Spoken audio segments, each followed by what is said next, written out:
I'm Captain Azania of the ISUPK, Israelite School of Universal and Practical Knowledge. Since 1969, we are under commanding General Yahana. Everybody, first off, everybody give yourself a hand. Because you're here because you want justice. You want justice. You're looking for a solution. You're looking for this to end. So you deserve a hand for an end to this violence. For these criminals, these beasts. All right? And we have to acknowledge that first and foremost, that we are battling the beast. We are battling the devil. And one thing about the devil, he will not change. He is inhumane. He cares more about his dogs that he walks through Central Park than he does blacks, Hispanics, and Native Americans. Is that right? We know that. We know that continuously. So now is the time for us to really put these things together, for us to really change ourselves.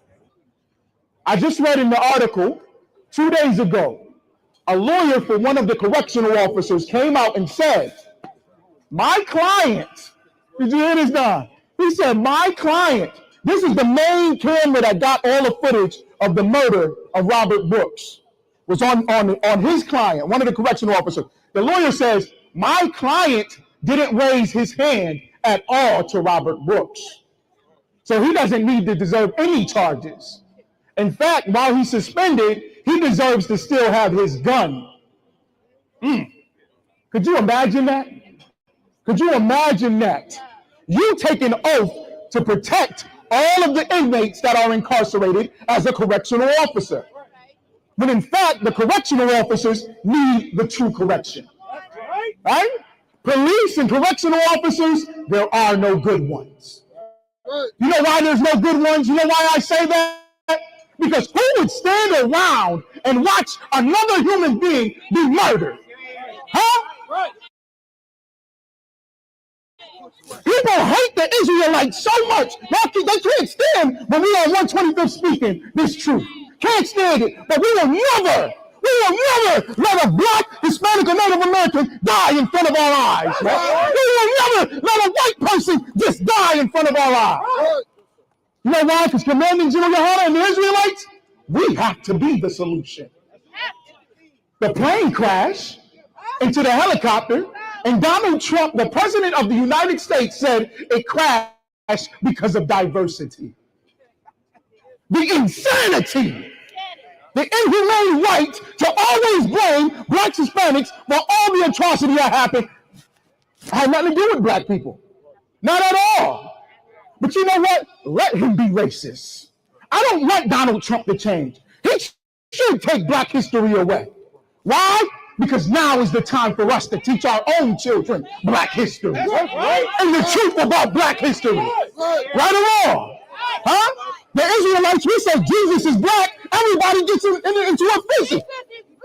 And if Jesus is black, isn't that black history? Let the white man say, I don't want black history anymore. We'll teach the truth about black history. Huh? All of them are corrupt. All of them are the real criminals. We have to find a solution on how to fight back against the system. All right? And it won't come through Democrat or Republican. It won't come through the politicians. Where are the politicians? Huh? This is right here in Harlem, New York, 125th Street. Where is Mayor Adams? Where are all the black politicians that you see in Congress, in the state, in the Senate? Huh? You know what? You don't need to see them. You don't need to see them because blacks and Hispanics, your representation is right here, right now. If it takes captains and generals, officers and troopers of the Israelites, we love to do it.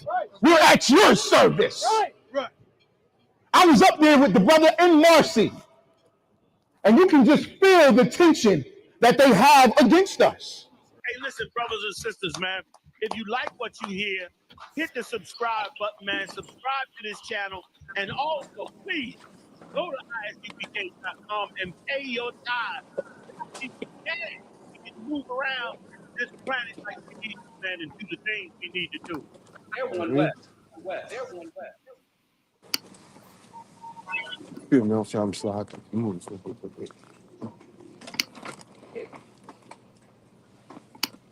what's going on? Hey, what's going on, Home? Hey, what's going on? Like you see, I'm in the store right now. You know what I'm saying? But No I'm sweat. plugged in. I know sweat. Let me do a quick introduction. I am Priest Ashar Gapan with the Israelite School of Universal Practical Knowledge under commanding General Yohanan. And today we're going to be speaking about the murder and unrighteous unaliving of our brother Robert Brooks, who was beaten to death by several correctional officers up in Marcy Hey, what's Correctional going on? Facility back in late December, Huh? That one's or broken mid down. to late December. Um, To the blue one? so That's what I broken. want everyone to see was that video that was taken yesterday. There was a rally down in Harlem, New York City, where many organizations, including the Israelite School of Universal Practical Knowledge, attended and were able to speak out against the injustice and the murder of that brother Robert Brooks while in custody at that correctional facility. Captain Azania was able to speak. So, shout out to Captain Azania. He did his thing. Shout out to everyone that got to speak and got to share their thoughts and opinions on what was going on and what had transpired with the death of Robert Brooks. So today, I got a guest with me here today. Brother, you mind letting everyone know your name?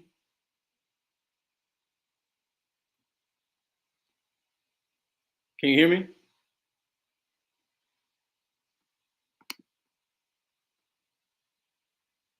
Hey, Harlem Don, can you hear me? Can you introduce yourself? Oh yeah, I hear you now. I thought you were talking to somebody else. I missed part of it. How you doing? This is Paris, aka Harlem Don.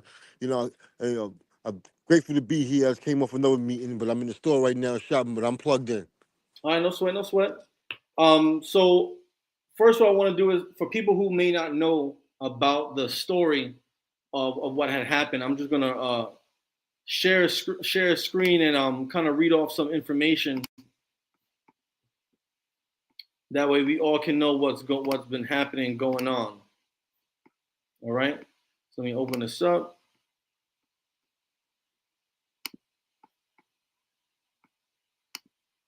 I'm gonna share this screen right here.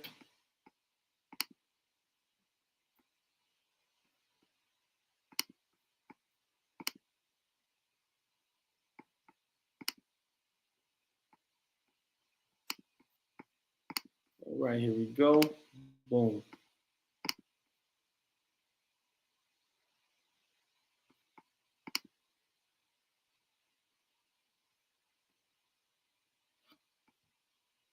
Okay, so this article came out on December 31st, right? From CNN. It's titled "Fatal Beating of Black Inmate at New York Prison Sparks Outrage. Here's What We Know." Let me make sure everyone can see that. Okay, perfect. So here we go. Let's get down into it real quick. So, right? Here's what we know, right? Robert Brooks was a 43-year-old man who was serving a 12-year sentence for assault, who ended up dying on December 10th when he was beaten by at least 3 officers at Marcy Correctional Facility, which is an all-male state prison in North Albany, right? And I'm going to read some of the informational facts that we have here, and we also have some footage from that was released by the Attorney General, Letitia James. So it says here that Brooks was transferred originally from another correctional facility, Mohawk Correctional Facility, and taken to Marcy Correctional Facility on the morning of December 9th. And there are at least 8 videos that kind of give, kind of show you in detail what transpired from that transfer to ultimately the brother's death, right? So it says here that there was 8 videos taken from different officers' body cameras, right? And it says that one officer appears to shove a white material in Brooks' mouth as another officer holds Brooks by the throat. The officer then repeatedly punches Brooks in the face, while another officer punches him in the groin. One officer is even seen striking Mr. Brooks with a shoe. Now, keep in mind, Robert Brooks is handcuffed this entire time. He's in handcuffed with his hands behind his back, not able to defend himself from this brutal onslaught, this assault by these white officers in this correctional facility. It then says that two officers then pull Brooks to a seated upright position, and then you can see his face. He has blood all over his face. It looks like, to me, it looks like he's struggling to breathe, right? They're grabbing him by his neck and on his collar, right? They're moving him around the room, laying him flat down on the examination table, yoking him up and putting him up against the wall. It was horrendous to see, right? So now I want to go into the officers who are involved. It says that the Department of Corrections named 14 staff connected to Brooks' death. CNN has not been able to confirm the specific identities of the officers shown in the video or what role each person is alleged to have. However, I was able to find on Google the release of some of the members, right? So it says here, according to state officials, that the people involved were at least 14 people. One is Sergeant Michael Mashaw, Sergeant Glenn Trumbley, CO Matthew Gallier, CO Nicholas Anzolini, CO David Kingsley, CO Nicholas Kiefer, CO Robert Kessler, CO Michael Fisher, CO Christopher Walrath. We have CO Michael Along, CO Shay Shaw, sorry, I can't even pronounce this name. Shay Skoff, CO David Walters, Nurse Kyle Dashnall, and CO Anthony Farina. These were the names that have been released so far in connection to Mr. Brooks' death and the beating that he received at this correctional facility. Now, I have the link posted into the video. You know, anyone that's watching, you by all means join the live, share with us your thoughts, let us know what you think, what's going on, right? Because we want to hear from you. Ultimately, want to know what's going on, what people are thinking. Let us know if you think the officers were right in their authority to do what they did. Let us know if you think that this was a horrendous ordeal that this brother had to suffer through. And ultimately, his family has to watch and go through trials having to deal with, right? So join the link is right there in the bottom. Just click, join the live stream, bring you up on stage, and you can share your thoughts and opinions with us, right? So as we go here, it says that Sergeant Glenn Trumbley and Officer Anthony Farina were named in a complaint filed in federal court back in 2002 based on a 2020 incident that also happened at Marcy Prison. So it appears that some of these correctional officers have complaints issued out against them already from previous incidences in past years. This particular complaint alleges that as another correctional officer was beating a handcuffed inmate, Trumbley and Farina looked on and failed to intervene in any manner to prevent or stop the beating. And that's exactly what my Captain Azania was talking about. How can you be an officer who you sworn to protect the people that you're serving, just stand by and watch and a defenseless man who's been handcuffed, hands behind his back, as he is being beaten? Robert Brooks got punched in the stomach, got punched in the groin, had another officer stomp on his chest and use his feet to hold him down. You had another officer grab his feet, preventing him from moving his legs. You had another officer that's punching him in the face repeatedly. They're grabbing and yoking him up and throwing him around like he's a rag doll. and the brother ultimately succumbed to his injuries. Right? Let me check the chat real quick. Shalom to everyone that's joining the chat. Listen, click on that link. Come join this live. Let us know what you think. I want to hear your thoughts. Let everyone know how you feel about Robert Brooks being put to his death in that correctional facility. All right. Let's continue. It says that a different officer, Nicholas Anazalone, who I read on the list as well, was named by the department in a separate federal complaint back in 2022, stating he joined in on an assault by assaulting another inmate by another correctional officer in that same facility in Marcy, right? It states that the officer was involved in a cover-up fabricating disciplinary charges against the inmate, who was left with substantial physical and mental injuries. That case is still ongoing, and as we can clearly see here, I don't know which officer is who, but Officer Nicholas as alone was in that room or watching this happen. And if he was being charged, and if there's a complaint against him about covering up and fabricating disciplinary charges, well, this kind of is just going to hurt his case and bring to light the corruption that he's already involved in, right? So let's just read a little more. Let's see here. So here's some comments from people, what CNN considers experts. It says that it seemed possible Brooks sustained a fatal spinal cord injury when officers lifted him up from the table by his shirt. This statement is being given by Dr. Jeremy Faust, who is an emergency physician at Brigham and Women's Hospital, right? He said, "My jaw hit the floor when I saw it because it looked like just enough force in the right direction to do real damage," right?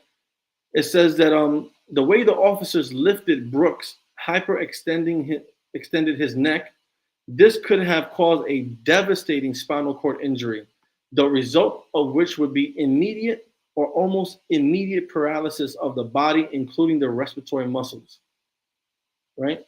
It goes on to say, just because someone is handcuffed does not mean they cannot be subjected to force.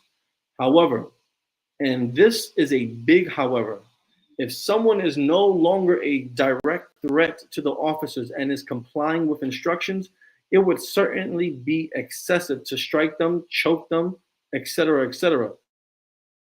This is being stated by Bryce Peterson, a professor at John Jay Criminal College here in New York City, right?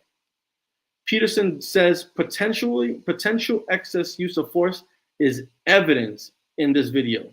When officers are cleaning blood off Mr. Brooks' face and then begin to strike him and continue to strike and grab him for the next 30 seconds. This is insane watching this video, right? And you know, we have some of the body cam footage that has been released by the Attorney General,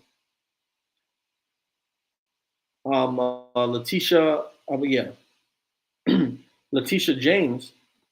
We're going to watch some of this body cam footage, and I just want to warn everyone. This footage is extremely alarming. This footage is not something that should be taken lightly. If you have children and they're watching this program with you, I would think again before having them watch this. Let's see, hold on. All right, so we're gonna share some of these body cam footages.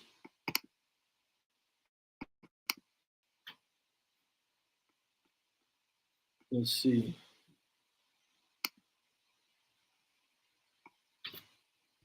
All right, let me make sure the audio is working.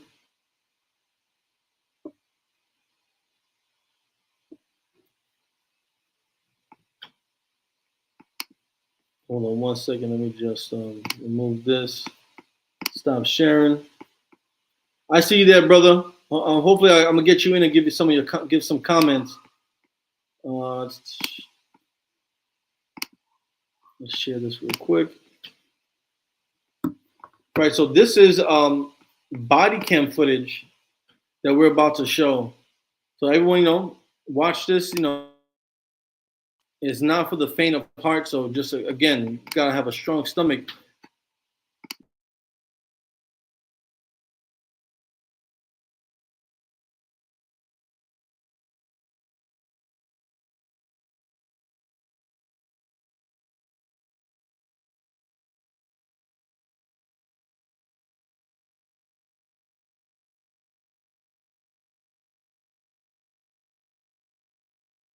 Yeah, I gotta pause it right there. Look how they're dragging this brother.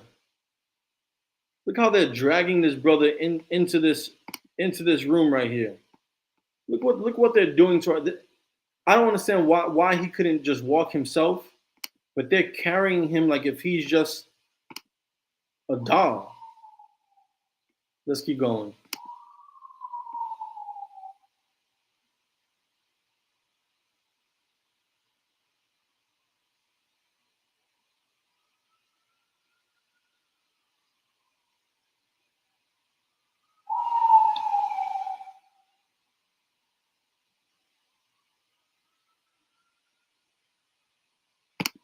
Let's not miss that. Look.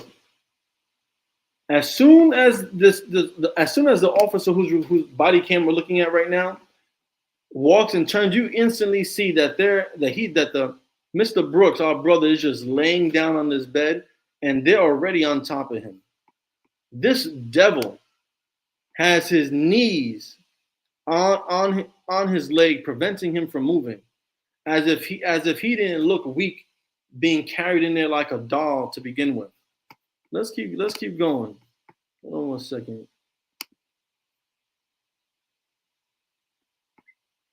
The brother Parrish Austin said that that's not new at Marcy. He was in there in the early 2000s, and the prison guards are known for abusing the incarcerated. I don't doubt it. I don't doubt it whatsoever. I've heard stories, brothers of mine who've been to different prison systems who suffered at the hands of prison guards. I've seen brothers tell me stories of their own family members who work at correctional facilities, and the way they treat their brothers who are incarcerated is absolutely disgusting. Having paper basketball games and throwing the paper into the garbage bin, and when they miss, having the inmate go fetch it and bring it back like if they're a lapdog. It's absolutely insane. He says, brother Parrish Austin also says that the guards have been beating people up for years at Marcy Project, at the Marcy Correctional Facility, right? Let's continue watching this.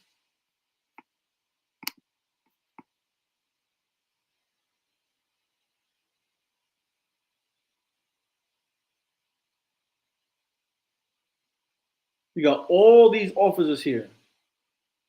You got like 4 to 5 officers outside, another one coming. You got 2 to 3 inside already with the brother. Let's look at a different one. Who's this here?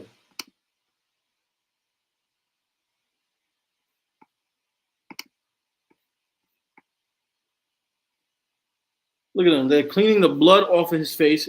Well, he's just so aggressive with it. Like, hold on. I gotta. Animals. Absolute animals. Look at this. Look what they're doing to this brother who's already handcuffed.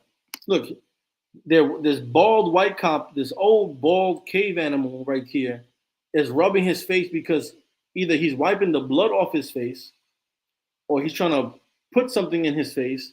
But look what they're doing to him. Look how aggressive they are. Then the other officer, and they're punching him. They're punching him. He's punching him in his groin, and he's holding him down by his neck on that table. There was no need. Look at him. He's choking his brother. He's choking his brother. There is no need for that whatsoever. There's absolutely no need to be doing this to this brother. And it's absolutely disgusting. To Omar Muhammad, you're absolutely right. This is absolutely disgusting.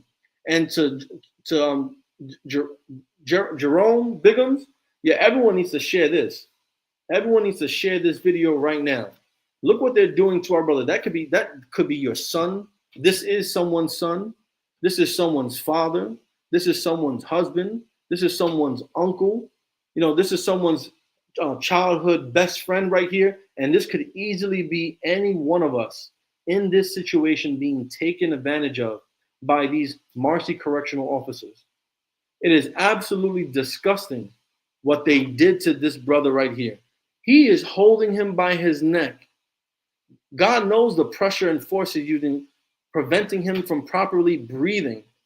The way that he's holding him by his neck and like if he's a rag doll and playing with an action figure is absolutely diabolical to be doing in a position of power that he was sworn into. And right, Alphys Last, you're absolutely right.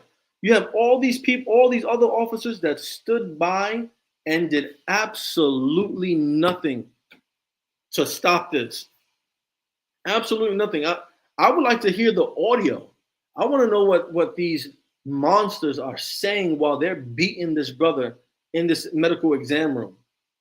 Did anyone say, I don't think we should be doing this, guys? Did anyone bother to say that might be enough? Did anyone think to say we should stop this right now? Did anyone think to say he's not a threat, we can stop doing them, let the doctor come in and check him out, right?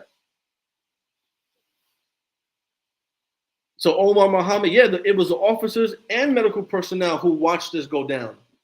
Not the nurse, the doctor of the correction facility didn't stop this or do anything. You, as a doctor, as a trained medical professional, you can clearly see that you can clearly think of the injuries that are being caused to this man by these officers. And I did not see that medical professional, that medical personnel, anywhere in the videos trying to stop this. Your priority is the health and safety of these inmates. And you did nothing to make sure that this patient, this client, the person that you're supposed to check their health, you did absolutely nothing to make sure that he was okay and safe. You allowed this man to be beaten to death. And as a trained medical professional, all of that should be stripped away from you. Right? Let's for like 10 seconds, let's take this off the correctional officers as the medical personnel to be in this room watching this happen, deliberately choosing not to get involved, deliberately choosing not to stop this. You shouldn't work in any medical field whatsoever, because you cannot be trusted to safeguard the health and well-being of your clients whatsoever. Now let's get back on these monsters who are beating our brother. Let's see, watch a little more of this. This is absolutely insane. Look what he's doing. Right there, easily you could have broken his neck, dislocated vertebrae. That is absolutely insane what they just did to this brother. Hold on one second. It's absolute. Look how he's holding him and look what he does. He lifts him up by his neck. This brother probably weighs, let's say, 150, 160, maybe 180. And this officer is kind of puts him in a chokehold with his arms and lifts him up by his neck. And then look at this devil right here with the backwards cat hat and glasses. Why does he have a shoe in his hand? Can everyone see this? Now, let me make this bigger. Why does he have a shoe in his hand? Where did he get this shoe from? Why would he pick up a shoe? It looks like he's trying to hit him or was hitting him. Let's rewind this a little bit.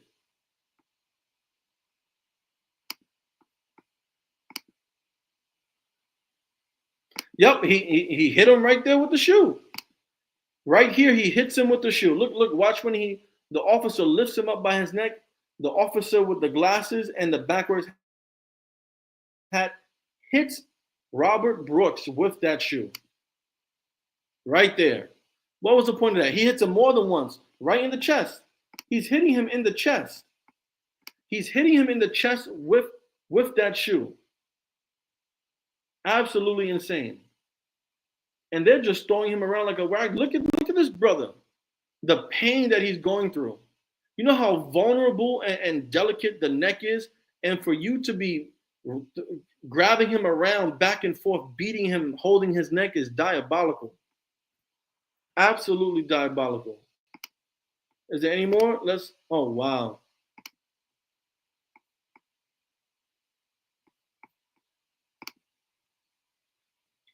So they got his shirt off now. He don't look like he's breathing.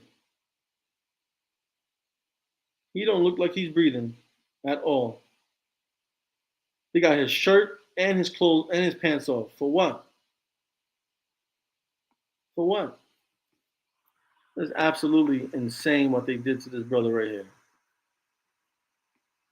Absolutely insane. Before I play this next video, let me see if there's any comments. This is insane.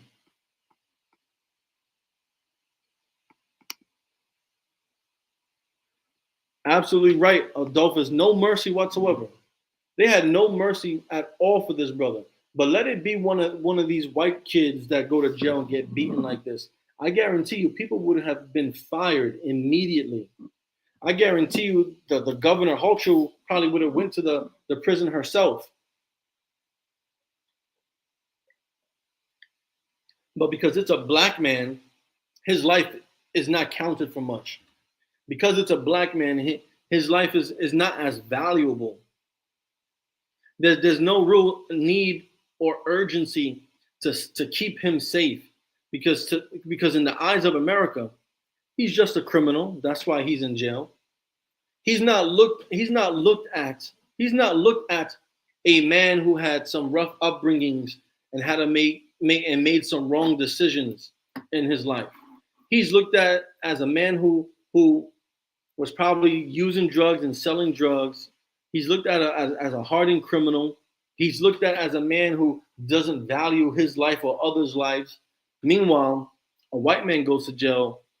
You know, he just had some rough times, and hopefully, while he's in prison, he can get some rehabilitation and come out and start his life anew again. Be a contributing member to society. But what they did to our brother Robert Brooks is absolutely horrendous. Absolutely horrendous. Let's look at this other video. This video is like 30 minutes long.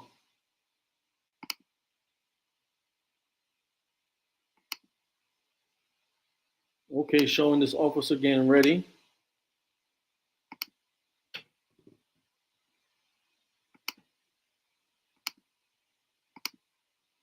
Fast forward it a little.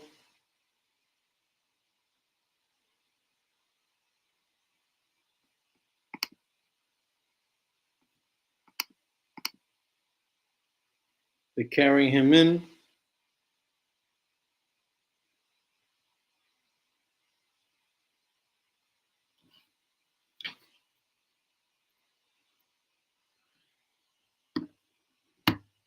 They bring him, that's that medical personnel right there. So he see how they brought him in. He sees how they're bringing him in. Both of those people.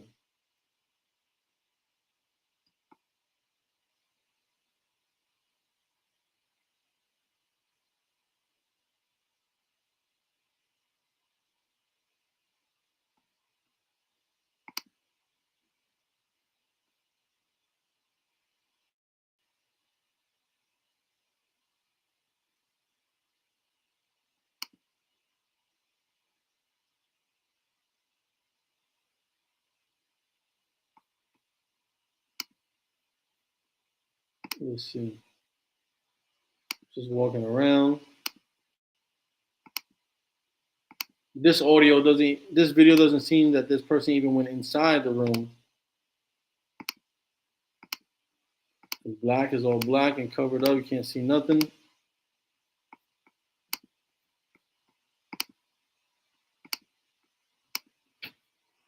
Can't really see nothing of that video.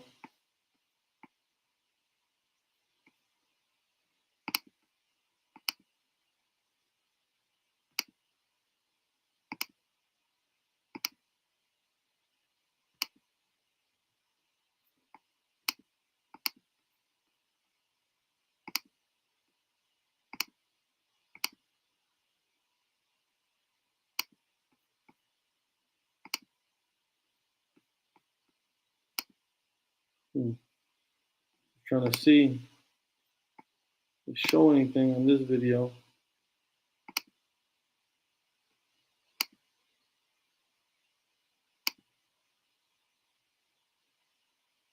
Got this woman in there. You got him down in his underwear. He looks lifeless. Like they just murdered this brother.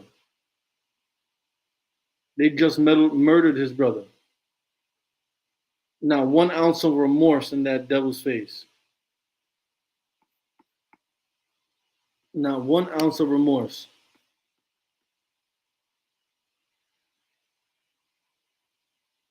Trying to check his vitals. He's already dead. You killed him. You all are responsible for his death. Absolutely insane what was done to this brother. Diabolical. This is abominable to what happened to this brother.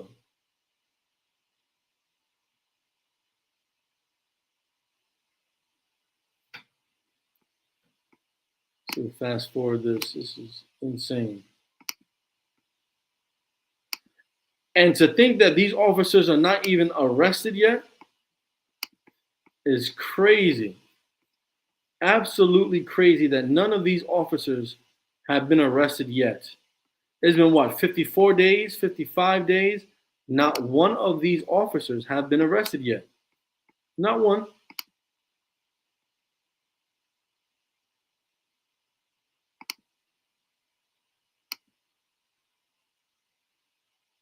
Here they are, outside, transporting him in. Look how they're holding him. What's the purpose of that? Again, listen, Officer Amawan, listen, click that link, join the stream, let us know what you think. Just Art and Paint, click that link, come join the show, let us know, share your thoughts, share your opinions, share how disgusting you feel. Let everyone know. Omar Mohammed, click that link too. Come join the stream, let everyone know how disgusted you are. Give us your opinions. This is what this is all about. Getting the opinions of the people who watch Cross the Line Radio. You know, you rock with Captain Kataza and Captain Tazariak all the time, right? And often they're doing battles, you know, battling scriptures. But listen, this right here is for y'all. Come share your thoughts. Look what they're doing to our brothers. That could easily be one of our sons. That could easily be a woman's husband. It's absolutely insane.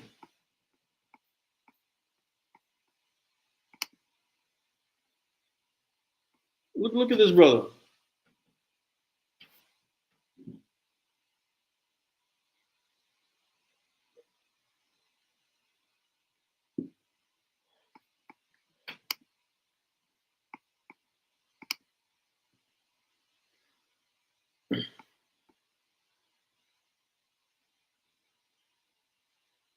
Look at this old bald guy put his foot on Robert Brooks' chest.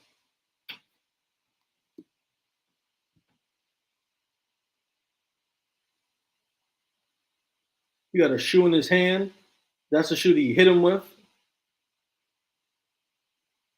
Look, he's punching him. Look at him.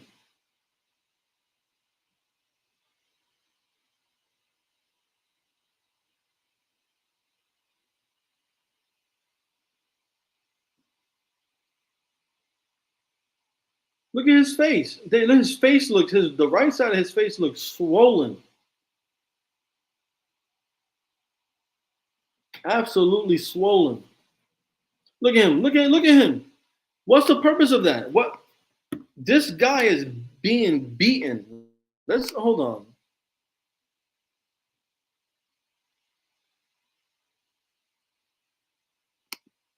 You have 1, 2, 3, 4 officers who all look to be over 210 pounds.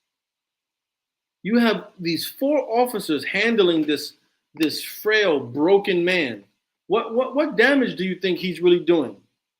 What danger do you think what danger is he causing? Who is he a danger to in this state that he's in?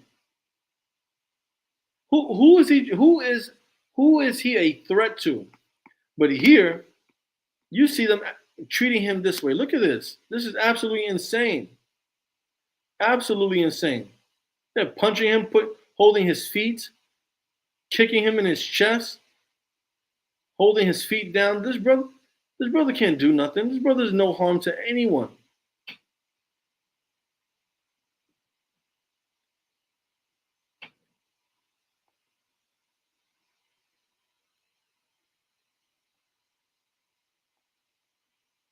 This brother's in pain. He's punching him in his butt. Like, what is that going to do? He's in pain.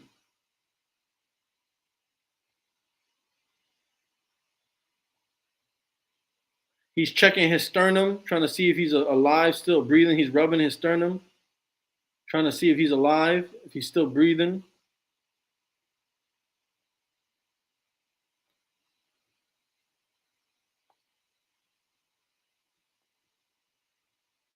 It's a slap on the face. What's this? This is February 2nd. This is the second day of Black History Month here in America. And on the second day of Black History Month, we have to talk about this brother being beaten to death by white officers in a correctional facility. We have to watch as these officers beat our brother. We have to sit for over 50 days with no arrest from any one of these officers. And look how they're handling him. This brother is bleeding from his nose. He got a swollen black eye. He's not a danger to anyone. Like, who is feeling threatened by him? It looks like he's just trying to breathe. And he's holding him by his neck. Like, this guy's an animal. This guy right here with the glasses and the backward hat. Look at that. What was the purpose of that? What was the purpose of punching him? What was the purpose of that? What did he say or do to cause you to punch him with such force? A man whose hands are cuffed behind him. You're holding him by his collar and his neck. What is he doing to cause you to swing at him as such?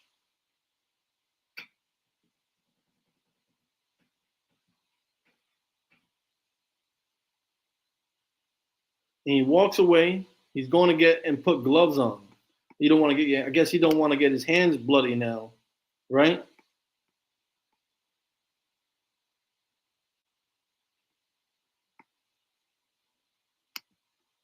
Look what they did to this brother.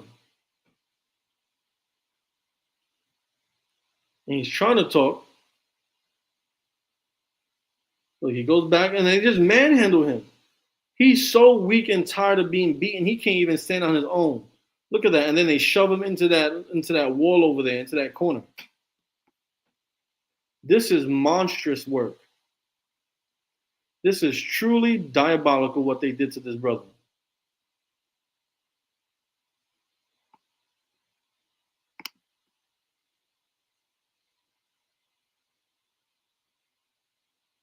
Trying to wash the blood off his hands, huh? Look, he's not even standing up. Look at the medical professionals, the medical personnel right over there standing outside, allowing this all to happen. Allowing this all to happen. This is insane.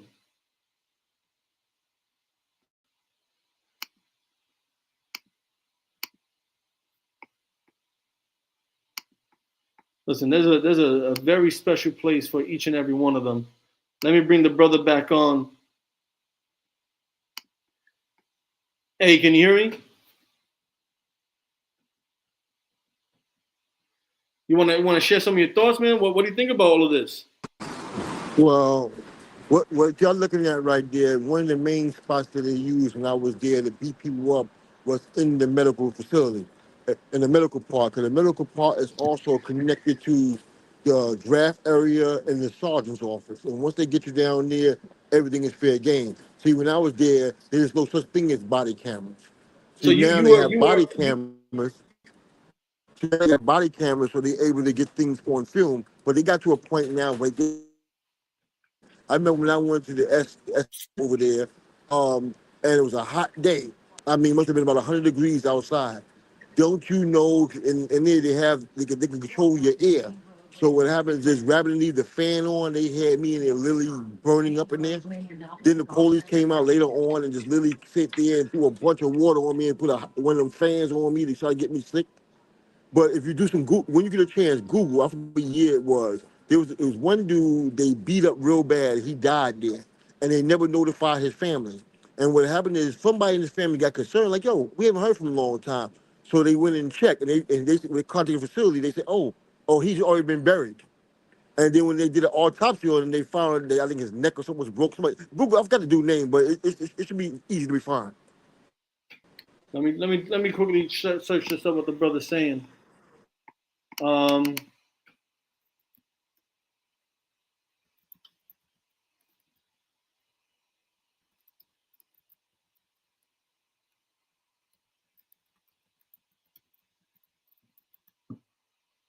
I'm gonna Google try to find the name of that individual, but it happened several years ago. But they literally buried the guy in Potter's Field, and the family's like, "Yo, why no one notified us?" You know why? Because they killed him. what year do you think this happened in? It was, I got Google. I forgot what year it was, but I know I was still upstate, and I haven't been home long, but I know I've been upstate at least after that happened, at least over a decade. So, it had to have us. It was, no, it was after I left. Because I started the reentry program there, first ever there. But let me see. I'm saying it has to be anywhere after 2010, between 2010 and say 2000, maybe 17, somewhere in that area. Because the family, they buried him in Potterfield. And when the family checked, they found that that was abuse. Because people in there, someone in there that knew his family told him what actually happened to him after having the beef with the police. Okay, I'm gonna have to spend some time digging that too, just because a I'm quick I'm search. looking up for you too. But Okay, I remember that incident. It was on the news. I think it was on the news up in that area. Then just disappeared. okay. Now, could you share with us a little more of your experience there? Like how was the treatment of the brothers that were being locked up in Marcy Correctional Facility? Like what was the day-to-day treatment by these correctional officers? Well, just like most facilities, when you come up in there, they give you a speech. We don't care what you do to each other. If you do something to one of us, we're gonna kill you. That's one of these speeches, and that's normally done down in the sergeant office where I take where the medical facility is at in the draft area. Um, for the most part, because they dorms over there, and what happens is for the most part, you got some police over there that really bother you, things of that nature. But you have like in everywhere, you got bad apples, and they got like a goon squad that go around and they jump people that they deem to be not compliant to the way they want them to be. Mm. They're a little goon squad. Because what happens is when you go in the facility, there's a big roadway that separates the colleges. And what happens is the police rise up and down those roads in their little van. And then some of them people in them vans is they beat up squad. Okay. Um, were you ever a witness? I know you said that you were. Well, first off, I'm sorry that you had to experience something like this, right? Were you ever able to get any kind of justice from the treatment that these officers gave done to you? Did to you? Well, one thing we normally do, we file grievances under Directive 4040, or we prepare 114A motion, complaints against staff for being your thing. But because medical basically covers for staff, a lot of times our complaint goes on deaf ears. It's like our complaints, I mean, so like I said again, there was no such thing as body cams when I was up there. So it's basically our word against staff, and they never, basically, they said they're going to investigate, but nothing actually happened. Is a joke. But yet the Directive 4040, which you heard the brother use some of the language, no, one of the main things is no reprisal for good faith utilization of the grievance process. Basically, we already know it's going to be some type of reprisal, but we still make them complaints. Hopefully, that if it don't help us, to help the next person. But them things is like it goes on deaf ears. Goes on deaf ears. Like I said, it's they big family up there, especially Marcy just one of them. When we go further up the jails like the Clintons and the Atticas, you ain't getting no rhythm up there. I mean, they literally walk and show you straight up. They walk around there with black babies on their arm with nooses around their neck to show you how they feel about you. Mm. Now, what are things you have to do to avoid this type of treatment? Like it kind of sounds like brothers got to be walking on eggshells and tiptoeing around. Well, keep yeah, be like the house in on the slave plantation. Yes, sir. And stay out their way. Because if you're an individual that's a man and you're going to stand on man's time, you're going to have a problem. But if you will sit there and conform and put your head down and act like there's no problem, you don't have to worry about nothing. Because like I said, their philosophy is kill each other all you want. Just don't be arguing with none of us. Okay. Now I know that let me bring this brother up as well. What's going on, Bobo Rance? Thanks for tuning in again. I'm gonna get right to you, or give me 1 second. So Parish Austin. So I know we met yesterday at the rally in Harlem, right there on 125th and Adam Plain Powell. What made you feel that it was a need for you to come out there and show support? Like I said, it wasn't that I knew that was going on, but like I said, and there's a lot of guys that want to pull up in there that's been down for a long time. A lot of them guys know me. I wasn't always a nice guy, but I did try to make some differences while I was in there. And just like before in society, when I was out here before, I wasn't a nice guy. But when I came out here, I tried to come out here and make a difference in my community. So anytime I see anyone coming together for a common goal to try to improve on something, I'm always going to support that. First, I listen to see what happens, and I see Hawk pull up. I know him from other little things, and I start seeing a few other brothers pull up from vocal and everything else of that because I'm connecting with that. And then I said, you know what? Let me stick around a little longer. And like I said, everything tends to happen for a reason. It was a reason why I chose to come there at that particular time, and just everything just fell into place. Okay. Well, it was great meeting you. I had a great.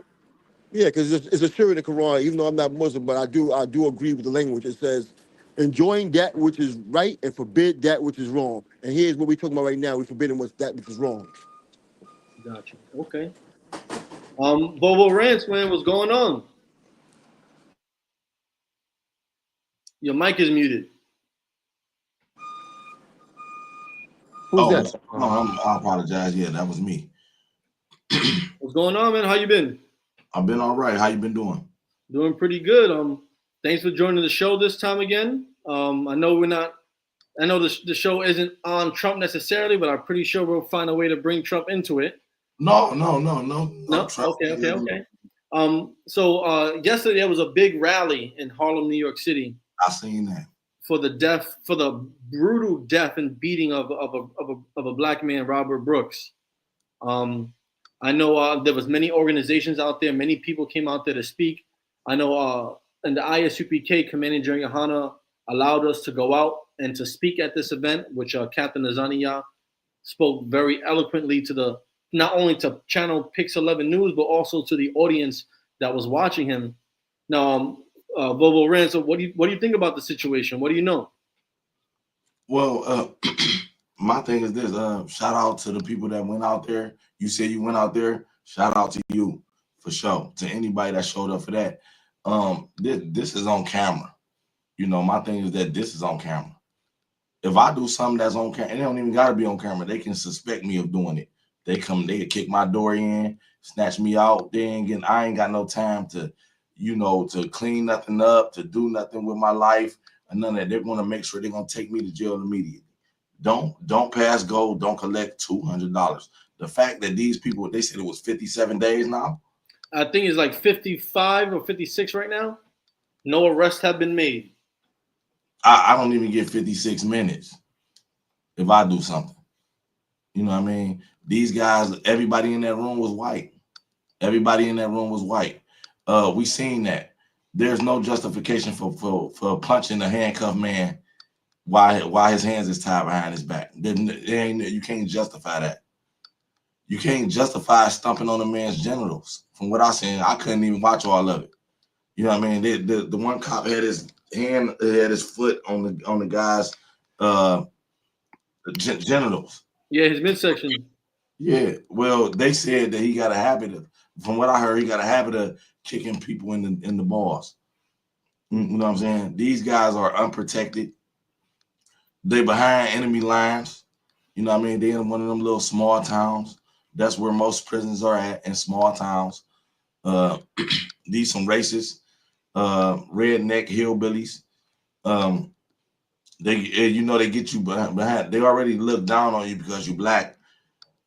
Then they look down on you because you in prison, you know, and you unprotected. You know, they have side conversations behind what I want to say, closed door conversations about how much they hate niggers and all that type of shit. So that's happening too. So you know what I mean? My thing is, you know, they how where the rest of the videos at? That's what I want to see. You ain't just start doing that. Nobody said nothing. That mean they seen that before. So Right. so if ain't nobody saying nothing, ain't nobody saying nothing, they seen this already. They already know what that is. They participated in that for. How many other ones are we going to find? My second thing is this: why are they not in jail right now? Right now, as we make this video, as me and you speak, they should be in jail. Absolutely. That was Absolutely. That's first degree murder. That's first degree murder. It ain't no. This guy is no threat. His hands is tied behind his back. This is shit that we as Black Americans been went through. That's what a lynching would look like. Yeah. That's what it would look like. Now this is on camera. It's undeniable. That's what a lynching would look like. They beat him. Why was his eye puffy? Why was his eye black? If you look at the video, they look like they've been beating on him. Now, let me say this. You're going to have the white supremacists come out and say, oh, he was in jail. Oh, his charges. I heard he stabbed his girlfriend or something like that. Oh, he might not have been complying. In the video we seen, he was subdued. He was subdued, so they can't say he wasn't complying. Oh, he was in jail. Show me the videos of the white guys getting beat to death. Show me them videos too, because all white. I've been to jail. White guys don't comply either. They don't comply either. So I like to see some of them videos too. You know what I mean? If it's everybody's being treated like this, let's see the white guys being treated like that too. I've never seen a video of a white man being beaten like this while incarcerated. Never in my life have I seen a video like this with a white man at all. And regardless of what the brother Brooks did to get into jail, regardless of how he may have or may not have been conducting himself that led to him being transferred and handcuffed, they brought him. I've seen all the videos that Letitia James, Attorney General, released. They brought him in carrying him like if he was just a rag doll. 2 officers in the front, 1 officer holding his legs. This man looks like he's about 150, 160 pounds. And you got all these savages and beasts that look like they're over 210 pounds each. There's nothing that he's doing with his hands cuffed behind his back. He looked defeated while he was being dragged in there. I could not rationalize any threats that he could have caused to those officers that warranted the beating that led to his death. None whatsoever. I'm in total agreement. I'm in total agreement. You already got him subdued. He ain't no threat. Usually, when I was in jail, and the guy, I didn't see the acting up part. If he was acting up, or we don't know why he was acting up. Correct. We don't know why. Maybe they was playing with his food. Maybe they was playing with his water. Maybe it was something they was doing to him. He doesn't have any. He doesn't have anybody to call. He's in jail, so we don't know. We don't know. Maybe he wasn't. Maybe they weren't playing with his food. Maybe he was crazy. Whatever the reason is, he was already subdued. Usually, when a guy is acting like that in jail, they usually subdue him, and then the nurses would come and give him like a Holodomor shot or something like that. Calm To him knock down. him out. To calm him down. You know what I mean? They would give him a shot in the butt. He would fall asleep. They would put him in the chair. It would be humane. He's out of his mind. He's out of his mind right now. Gotta sedate But him. once he's subdued, ain't no reason to be holding him up and punching on him. That's the reason why you handcuff a guy. That's the reason why when you handcuff somebody, that's the most vulnerable position that a human being can be in. Is being your hands tied behind your back.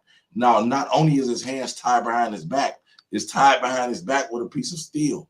I've never seen a human being break a piece of steel. So they know that's the reason why they designed those handcuffs that way. So he can't break out. You know what I mean?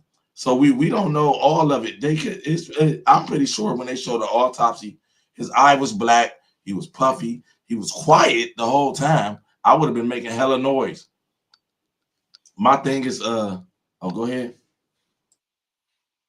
No, I'm just letting this play in the background. Keep talking. I'm listening. Yeah, it just kind of threw me off a little bit. I thought you was playing something. But yeah, like his hands was tied behind his back. At the end of the day, that's the most vulnerable position that a human being can never be placed in. You got two arms and two legs. Once I get you like that, you're basically defenseless. I just don't know. And the other thing is, what were these medical personnel people doing? They saw him being dragged in. We now all these videos. There's no audio. We can't hear anything that's being said. But these medical personnel could hear what's going on. They're standing by the door. They're walking in, walking out. They're looking in. How is it that you, as a medical personnel, who's in charge of safeguarding the well-being and safety of these inmates, how could you find yourself not intervening to make sure that you save this person's life? That's what I want to know. Right, and you took an oath. Even the correctional officers took an oath. They abandoned their oath. They never meant it. They never meant their oath that they took. That's outrageous. That the medical personnel wouldn't step in. My thing is this: the fact that they're not arrested gives them time to get stuff in order for if they do get arrested. When I know I'm about to go to jail, they give me time to transfer bank accounts. I might get a divorce right now so my wife can get my pension. Derek Chauvin did that. So his wife can get his pension. He divorced her. So that they get time to play the legal game and consult lawyers and all that kind of shit. And nothing's all the way official. You know what I mean? Why are they giving these people this much time? This shit is on camera. Now he was in jail, right? But he still got rights. He still got rights. Now they say that we live in a nation of laws, and the law need to be respected. His rights need to be respected. Period. I know he was in jail. I heard he was in jail for some heinous stuff, but his rights still need to be respected. Correct. Period. And those guys don't got the right to violate his rights. They did that because he was black. This is what a lynching would look like. This is a mild version of what a lynching looks like. And this shit is on camera. Why isn't everybody up in arms? I think we should be up in arms. More importantly, I think we need to have people understand the importance. From my perspective as an Israelite, it is very important for everyone to understand how our oppressor works. There's too many people living in 2025 that don't have any type of historical knowledge to justify how they act and conduct themselves in public. There's kids right now, 15 years old, 25 years old, that have no understanding of the ramifications of the ramifications of slavery. There's no understanding of people knowing what happened during slavery, during Jim Crow, during the Black Codes. There's no understanding, which should kind of tune how they conduct themselves. It's like if your great grandmother just didn't your great grandmother didn't come from slavery 110 years ago, or didn't go through the Jim Crow eras 90 or plus years ago. It's as if, this world has changed and I'm in a new world and I don't have to worry about things that happened then happening to me now when we're seeing it right here. As you said, this was a modern day lynching. This is what would have led to the final result of a lynching. They would beat this poor brother beyond belief, and then they would lynch his body. They would lynch him in front of white women, white boys, white girls, other white men, white elderly, and everyone would gather around to see this man being lynched and left there for days. They would you can find stories of people chopping limbs off, burning the body, using the skin to make books and shoes and lampshades and curtains. You find all these stories throughout history. The only thing we didn't see was a rope being put around his neck and him being hung from a tree. You saw everything that would lead up to it, though. Let me say this, right? You're absolutely right. Another point you didn't touch on, though, they used to eat the black people. Yeah, absolutely. Absolutely. Yeah. There's a book called The Delectable Negro. Yes. The delectable means delicious.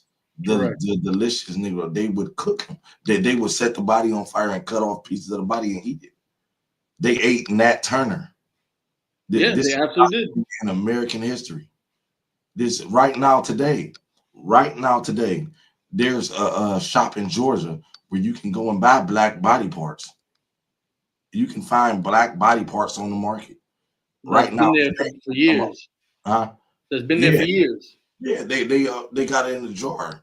Yep. And they got a black penis in the jar on the mantelpiece in their home. Crazy. Yeah, and a black head in a big ass mason jar. You know what I mean? This is what we've been up against. This shit. Now that right there, that's undeniable. And the fact that they're not arrested for 56 days. You said 56 days. The fact that they're not arrested tells me that. I mean, like, what more you need to see? What more you need to see? If I go out here and rob somebody and it's on camera, it's gonna be a manhunt for me. The Fed's gonna be looking for me. Violent Fugitive Task Force is gonna be looking for me. They're gonna hunt me down like a dog. And I'm guilty. The camera's showing me commit the crime. I'm guilty. Yeah, right. The guy's hands are tied behind his back. This has happened several times throughout America. More than several. That used to be a thing where a guy would submit to the police, and the police would take him to jail, and then the lynch mob would come to the jail and take the guy out of jail. Yep. While he's in handcuffs. When your hands are tied behind your back, that's the most defensive position you can be in. As a human being, my hands are extended. I can fight, I can grab, I can run. This is my weapons. This is my first line of defense. When you take away that, I can't even cover up. They took away that. If somebody, you a man like me, if you get kicked in the penis, what's gonna be your first thing to do? Grab it. Cover it up. You're gonna cover it up. He can't even cover up his penis. So, like, I mean, I don't even know how this is even serious, to be honest with you. I don't even know how are these guys not arrested? Who are the people that's in charge of arresting them? That need to be the next question. Yep. And why hasn't it been done already? Huh? And why hasn't it been done already? Right. What is the barrier? If we can see this footage, multiple footage from different body cams that led to the death, the brutal death of this brother, what is the barriers that are preventing these people from being placed in handcuffs and taken to the jail that they're supposed to be working at? What's the barrier? Right. What's the standard? What more do you need to see? What more do you need to see? There's nothing more that you can need to see. So basically what this is telling me is that one of two things. Either I can go out and commit a crime, right? People can watch me commit this crime. People can record me committing this crime. And then I should also be given the same time to be able to do whatever I want without getting arrested. Right. Or this should wake people up in America. This should let you know that you are not these people. These people can get away with doing things to you, and you cannot get away with doing these things to them. That's correct. Now, Brother Austin, you can come off mute and share with us. I don't know if you were listening earlier, Bobo, but Parish Austin was also spent some time in that same facility, and he expressed, he left, and he expressed that while he was there, he was, he experienced these same things. He's seen brothers go through this. He himself has gone through this. He shared a story where they would, in the summer, they would lock it. They would keep him in a room. Hot, no fan, no circulation. Let me bring him back on. He's back. Hey, brother. Yes. Hey, yo, like I said, it's sad, but you got to remember something. There's a difference in the way they deal with what. Let's get the proper name. See, we call them correction officers underneath the state now. They consider peace officers, and they deal with the police. Now, you and I both know the way they deal with them and the process of who they believe and how even society, even when we go to the jury, how many of them be convicted? How many times we've seen them over and over again on cameras and nothing happened to them? And like the brother said, if I commit a crime right now and y'all two is with me, y'all my co-defendants. We all getting arrested. That's just the way it is. But when you look at things, you got to look at that Dred Scott decision. We understand 13 minutes may have changed certain things, but the fact is that case was never overturned. What did Judge Taney says?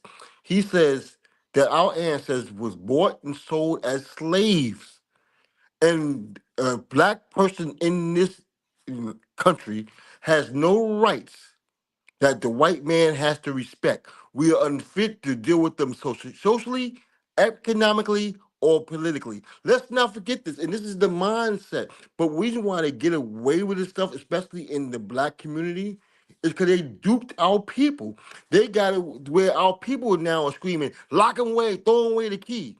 So if once we are behind closed doors, and they see our people don't care about us, and they already have hatred to us, what do you think is going to happen to us? Like I said, I was handcuffed in Clinton, thrown down the stairs. I have a spinal injury right now because of it. So I know because I've always been one while I was in the whole positions to where I spoke out against staff and things of that nature. I even had news people come in before because I am one of them individuals like that. But we got to look at it for what it is, man. What's happened to him? We talk about this in the prison system. We saw them beat the living hell out of Rodney King years ago. We seen what they did to George Floyd. And they try their best to get around that. This is the thing. We heard about what happened, what they did to Amadou Diallo out here before. How many other bumpers, all these different people, over and over and over again. So this nothing that they do surprise us. As I say all the time, our conditions will change. We make them change. And how do we make them change? Educating ourselves. Getting that love back for one another. Stop using these N words, B words, H words to describe each other and start looking at each other as brothers and sisters. And maybe then we can unify and get this thing corrected. Because the first prison, as y'all may know, I don't know if a lot of y'all may know this, the first prison that was built in this country was built in 1790 in Pennsylvania by the Quakers. And they wanted to take the public lynchings and put it behind closed doors. And everybody think here in New York State that Auburn's the oldest prison, but it's not. It's the oldest standing prison. The second prison built in this country was in 1797, right here in Greenwich Village, Newgate. And during that time, from the time of 1797 to 1975, they only had a population of 17,500 people. And the majority of people at that time was foreigners, things of that nature, non-white, no, not black people. But from 1975 to 1992, that population, look at that small window, 1975 to 1992, it went from 17,500 to 72,000 people, majority black. Listen, 1797 to 1975, you had 17,500. But in that shorter period of time, 1975 to 1992, 17,500, 72,000. That was the most of the prison system ever seen. And the majority of us came out of 4 counties, what we call boroughs. So we got to start addressing the crime-generated attitudes and crime-generated factors. We have to educate our people and get them more involved. Don't stop leaving people behind enemy lines. Y'all don't do it in the military. Let them put somebody in the military they know they're behind enemy line getting abused. They do everything in their power to get them back. But we go behind enemy lines with people who clearly don't like us and leave us in there for dead. I'm glad they got cameras now. When I first came to the system, there was no such thing as body cameras. And even now, they find a way to get around that, and they want to cut them off. You may not hear audio, but like I said, in that jail, that's been known. That area where you see that, the hospital area, that's the beat up spot. And I wish there was audio. Like I want to hear the type of conversation that these officers are having with each other. A lot of that happened because a good friend of mine, Mr. Herman Bell, he was a part of the BL Black Panther Party. Before he came home, they jumped him in Comstock. And right after that, they start using these body cameras. But see, again, he was the one they deemed as a political prisoner. Him and his co-defendant Jalil, Anthony Bottom. You know what I'm saying? I know these guys for years, but like I said again, I'm glad they got cameras in the system now. Because before, it's not as easy to hide things. But I'm going to try to find that situation. I told you, they killed the guy over there in the early 2000s, I think that was. Yeah, early 2000s, I think that was. And his family was worried about why they didn't hear from him, and they buried him in Potter's Field. And they found someone, they spoke to him at the jail. They said, no, he had a beef with the police, and they jumped him. And when they did the autopsy, they found out that he was abused. That he had bruises that is not consistent with someone who died naturally. I'm gonna see if I can find that brother name for y'all, because it should be a part of, because it came on the news and then just disappeared. Okay. Hold on one second. Bobo Ranch, you want to say something? Yeah, let me say this though. I bet you it is audio. I bet big money that is audio. If it's multiple cameras on, and it's I'm pretty sure there's got to be a camera above too. Yeah. There's got to be a camera in that room. Period. No, those are the body cameras you talking about, and they have audio. Yeah, that's what I'm saying. It's video and audio on them body cameras. Yeah, why isn't the audio being released? Right, that's what I was trying to get to, brother. Yeah, they don't sell them without the audio. That's part of the evidence. The reason why they sell the camera, the body cam, and it shows the video is to document the situation. So a part of documenting the situation is to record the audio as well. I'm 100% sure that there's some audio, and if they being honorable, it's going to be released. The audio is going to be released. Now, what's going to be said on that audio? It's going to be some nigger on there. I guarantee it. It's going to be some kick 'em, punch 'em, that type of shit on there. It's going to definitely be all that stuff on there. My thing is this. Something that let me just get this on the record for future references, because this is a YouTube video. Sandra Bland died in police custody. That's fact. If you Google Philadelphia, Mississippi, those guys that got lynched were in police custody. This has been a history of that. These are Klan members. These are white supremacists. So if they get time to go home, right, and for 56 days, they get time to scrub their computers of their white supremacy. They got time to scrub their phones, their cell phones of their white supremacy. They got time to burn the Klan robes or the Nazi flags in their backyard. They got time to burn that stuff. Why are they giving this much time? That's what I'm wondering. Why are they giving this much time to scrub everything clean? The fix might be in. To be honest with you, they might try to say that was standard procedure to lift your boot off the ground while a guy is on the medical bed and put your foot in the guy's penis while his hands is tied behind his back, they might say that that's medical procedure. I mean, that's standard procedure. That's a tactic that we use when a guy is not compliant. I want to hear the procedure that says you could hit them with the bottom of a shoe. That white man was beating that brother with that shoe. Shook him at least 4 to 5 times. And I like want you to were hear saying, the procedure where I seen the guy grabbing him by the shirt. yeah, You grab this guy subdued. He's out of it. He's out of it. Y'all done knocked him out. Dude, this is a torture. They tortured him on camera. correct. They tortured him. That's torture. Whenever you going on beyond what your goal is, that's torture. Now you taking pleasure in this shit. So I mean, we shall see. You know what I mean? We shall see. I don't know, but this ain't nothing. But here's the thing, right? When we say things like this, the world tell us, "Oh, we're making it up," and you guys don't know how lucky you are, and you guys have running water, and you guys don't, and you guys have cars, and you guys have opportunities. This the shit that we complain about. They can't see that though for some reason. The world can't see us saying this. They ignore this part. Excuse me, I'm under the weather bad. This is the shit that we're complaining about. Now I do want to ask you, Wolverines, as a foundational Black American, do you see things like this as a barrier to your movement or the movement that you're a part of, advancement here in America? You said as what in America? I'm sorry, I can't hear. As a foundational Black American, when you see things like this still happening, especially in 2025, does this put barriers in the progress of what foundational Black Americans are trying to achieve? I don't think so. No, I mean this is nothing new. The world just seeing it now. This is what we've been talking about this whole time. This is what we've been talking about. This ain't nothing new. This really ain't nothing new. We grew up knowing about this.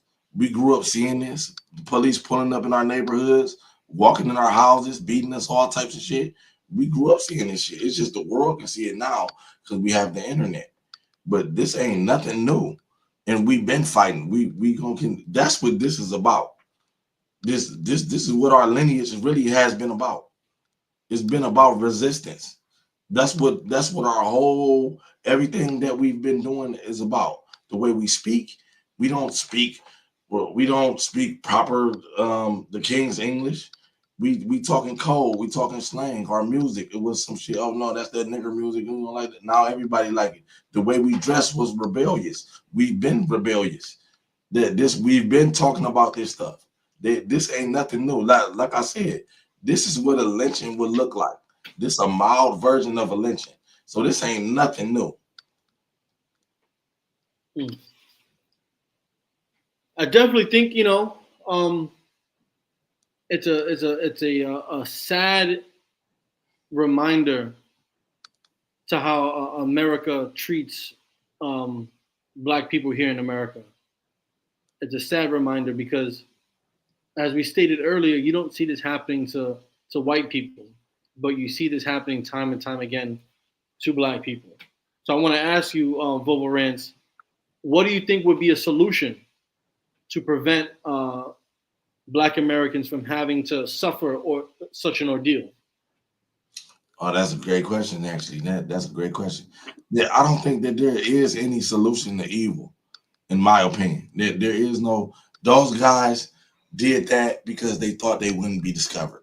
That's the only reason why they did that, because they thought that their behavior wasn't going to be discovered.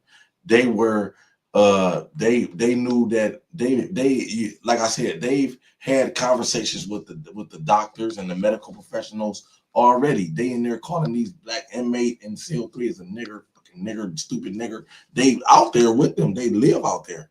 They live out there.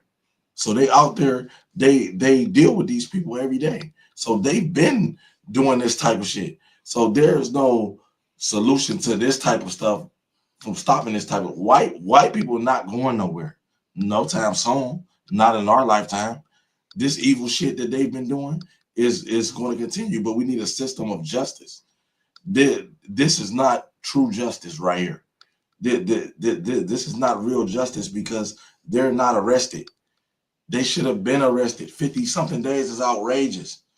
They get time to clean everything up. Yeah, and say this wasn't a racially motivated case. Oh, the job was stressing me out. I did that. I shouldn't have done it. They get time to play the game. They're really the system is giving them an alley oop right now. You can't deny the video. So now we're gonna give you time to clean everything up. This the system doing that. So we need to replace this white supremacy. We need to replace this system of white supremacy with a system of justice. What is justice? Justice is simply the right thing. The right thing. We need to replace this system of white supremacy with a system of the right thing. Under a system of white supremacy, white people get 50 something plus days to clean up their behavior. Excuse me, not to cut off. I found that case I was telling you about. The guy's name is Lonnie Lamont Hamilton. Lonnie or Ronnie? Lonnie. He was 22 years old. What happened is his father, last time he heard from him was 2015 and, for Christmas. And he haven't heard from him. So in 2016, when he contacted the facility, they said he was already buried in Potter's Field. His family got a $1.5 million award wrongful death lawsuit. But that's when it happened. That's his name. And the reports, as you go on and look at it, is that, how is it? That's normal practice. When you die in the hand of the state, they notify your family. And the reports that was coming off of that time was that he had gotten in an argument with another correctional officer about a woman that he was talking to over there who was also a correction. And they didn't like that. And some people say they knocked him off. And they buried him. And they were saying that he died of natural causes. But evidently for them to be given a $1.5 million lawsuit, they showed, because when the family did the autopsy, it didn't show natural causes. Yeah. I just wanted, since I was telling you about the situation, I just wanted to make sure I give you the person's name. And he was 22 years old at the time. Yeah, they try to say that on March 18th, 2016, he was found dead by hanging in his prison cell. Yeah, they said it was a suicide. But, yeah, that's what they said. But it didn't support suicide. But then if it was a suicide, then why secretly bury him in a plywood box on the prison grounds? Yeah, but like I said, why didn't it have to be a secret? Like I said, it hit the news, and then it just totally that whole thing disappeared. That's why I said, because I was around during this time, I was up in the state for a long time. I remember all these stories, and I had my little baby brother was in Marcy at that time. That's why it's so clear in my mind. So when we brought it up, I said, wait a minute, what about that guy? So now here's a little bit more you can use in your argument. You know what I'm saying? Because you got to remember, when they talk about us and they talk about slavery, yes, they're about, if you look at the prison system, a lot of things that was connected in slavery is also in there, like the black codes. No more than 5 to a group. Even the colors we wear. You can't do this. You can't do that. Put your head down. These are a lot of things that it was used during slavery. And what the document says, the only way slavery is allowed in this country is what? Through a conviction. And when people was coming out of slavery, they were making sure people got convicted to put them in the prison system, where they got free labor. And that's what we have in there right now. You get a bunch of free labor going through all these industry programs and making all their clothes and license plates and everything else for them.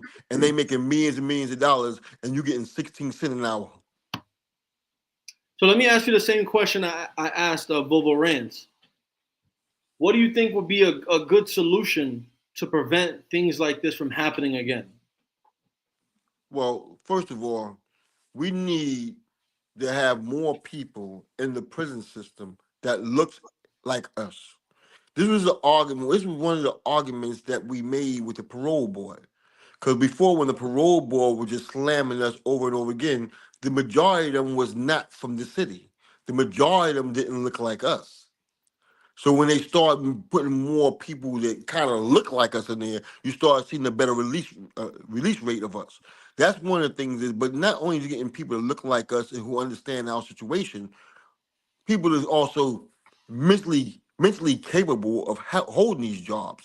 Because what was that thing the Sanford experiment when they had college students years ago that played the role of correctional officers and their friends played the part of the incarcerated and they became abusive, which clearly shows that anytime you put power in someone's hand who's not really mentally stable, who may be normal in their normal situations, they tend to also act out with forms of abuse. And that was an experience they did with college students that went wrong. Let me say this, right? You know you need more cameras. You're never going to be able to stop these guys from doing that. When somebody got evil on their mind, they don't care about nothing. When they want to do an evil act, they don't care about nothing. You know, but I mean, uh, thank God it was a camera there. You know, that's what I can say. Thank God it was a camera there. But once somebody got evil on their mind, they don't really care about cameras or none of that. So you can't never prevent this or stop. This will never stop. We dealing with as a Hebrew Israelite, you believe that these people are the devil, right? We as Israelites, we believe that the race of white people are the biggest deceivers on the earth. And as devils, they will do devilish things, like what we've seen on this body cam footage. That's what a devil would do.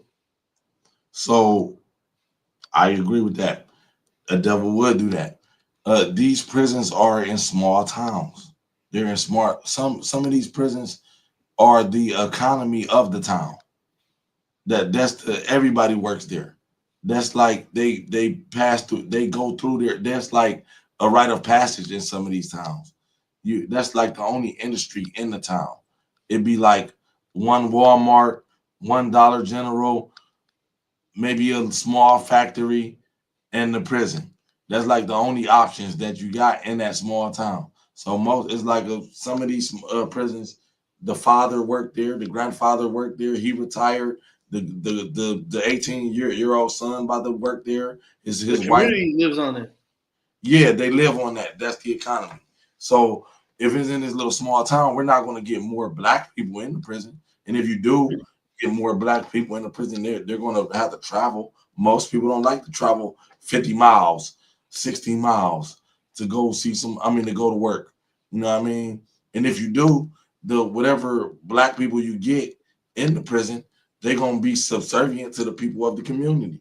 They got the upper hand on them as well. So you know, like that ain't gonna fix it. That ain't gonna fix it. This stuff is going to continue to happen, but we need to have a system that punishes these people. That's the best that we can do. There's nothing that you can do from stopping a human being that got some devious shit on their mind. You can't stop that. Now, before I ask you about this system that you suggested, I want to Brother Parrish, if you could, and Bobo Rance as well. I believe Parrish said something about having more black correctional officers. Now, although I do think that sounds like a good idea, but I want to bring up, when Atlanta started to get their first black officers, they weren't allowed to arrest white people. They were only allowed to arrest black people. And as we see in modern day policing, how the police force is normally controlled and dominated by white people, and that we normally hear stories of how black or just police officers of color having to do things to their own people that look like them so that way they can fit in or be accepted by their white counterparts. So I'm not sure if having more black police officers would be a good solution. And I say this because I have a brother of mine whose relative works at a correctional facility in Westchester, and he shared stories where his family member who's a black person and how they would treat the inmates at this prison, making them go fetch paper balls while playing paper basketball, and just talking down on them. So I'm not sure it would be the best solution. What do you all think about that? Let me explain. I understand where you're coming from, and I agree, because you have some people that live up in the upstate region and that looks like us. They would tell you, "I'm not black. I'm French Canadian." And you have some blacks that goes, totally against, and because, like you said, they outnumbered. I mean, I remember years ago in Attica, they had brought a Dep of security up there. That's the second highest person in the prison, and his name was Dep Hall. And they chased him out of there. The white officers up there put the N word, get out of here. You don't belong here. He went to Auburn. But so I understand where you're coming from. But when I'm talking about black officers, I'm talking about conscious people. I'm talking about people who's going, who's not gonna be accountable. Because at one time, the prison system, you had a lot of black militant type people inside there. People from Nation of Islam, people from very different things, uh, Black Panthers, and we had different type of concept, or even amongst the incarcerated. We just need an entity that will take our complaints seriously, because right now, when you make complaints on the things that's available, they don't go nowhere.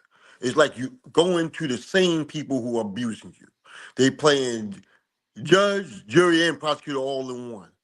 So it's not gonna be that. And when I'm speaking about blacks, we talk about, or whoever gonna be the person is, we need someone who's a representative in that panel, whether it be a person who may be formerly incarcerated, whether it be someone, a coalition in so many that will review these complaints and have them investigated.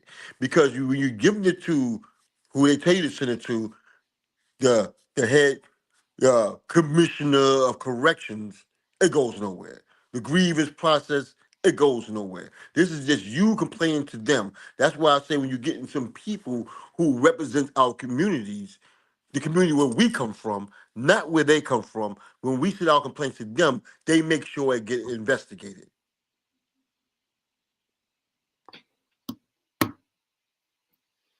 Now, Well, go ahead. well, that would be a system. That would be a system of justice. The system should protect them, but we already got that stuff. The system isn't doing its job. That's the problem that we having. You're not going to stop an evil motherfucker, but the system needs to be doing its job. We don't have a system of justice. That's the problem. That's the number one problem that we have. We don't have a system of justice, a system that does the right thing.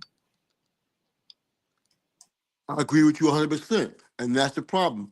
But the whole thing is, in order to make sure people do the right things, there must be people that are going to be hold them accountable, because when you go into the same people who they represent, there's never going to be an accountability.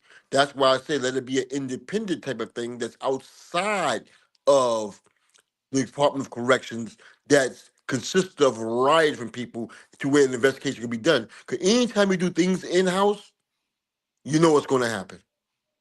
And you're right about that. We can see that through the video. This stuff was done in house. Everybody was in on it. The people that took the oath, the medical professionals, they took an oath.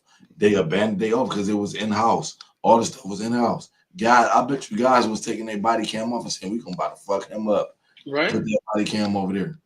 You know what I mean? And there was one guy that had a guilty conscience and said, "I'm gonna leave mine on. It ain't on." But he said, "No, this ain't right." That's the thing. They're opening up. They should be opening up the books. So what is it? Mercy? Is it Mercy Correctional It's Facility? Marcy Correctional Facility. See, where he got transferred from, Mohawk, Mid-State, and Marcy is the same hub.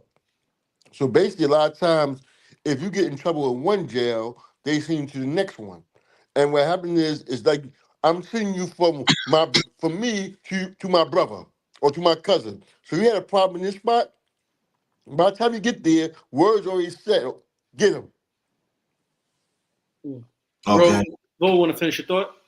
No, that was pretty much it. I'm just no. What I was saying was, um, you know, they're opening up the books on Marcy now.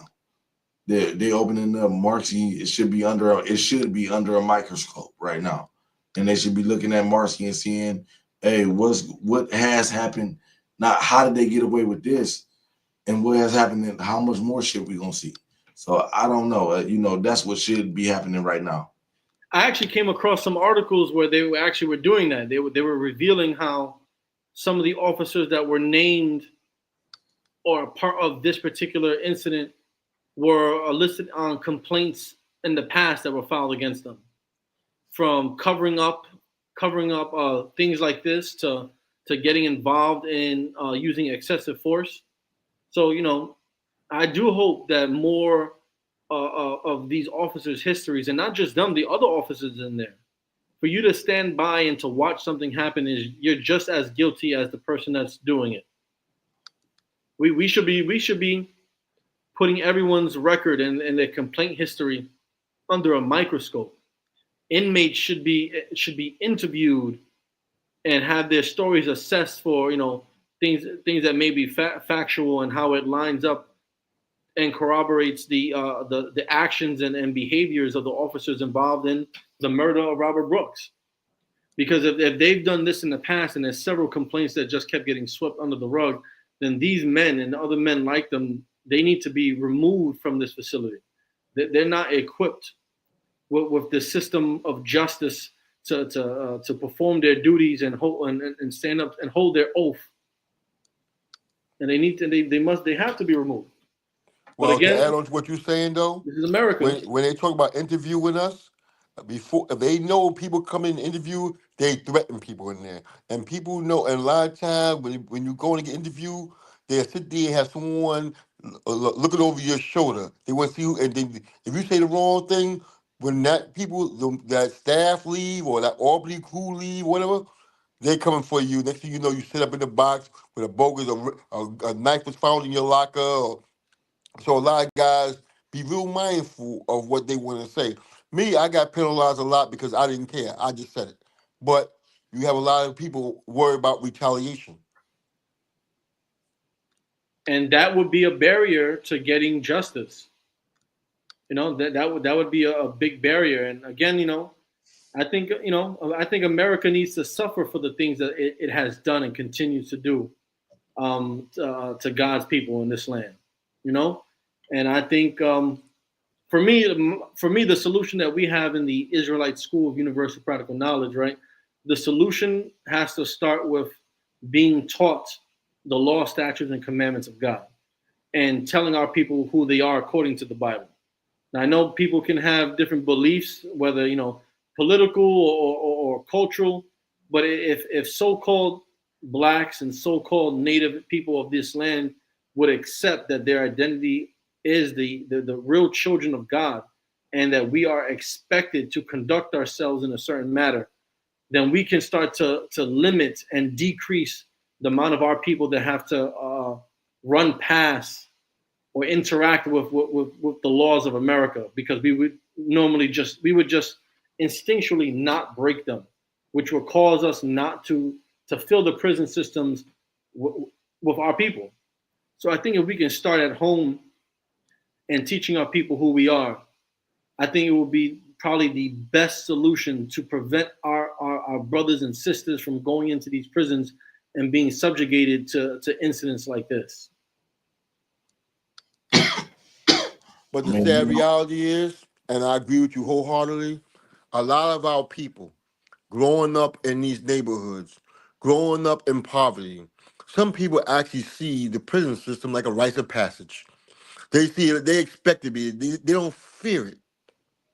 Because so many guys come home and give them the false impression of what prison is. Oh, I ran this. Oh, I was the house came. I was this. I was that back in the days.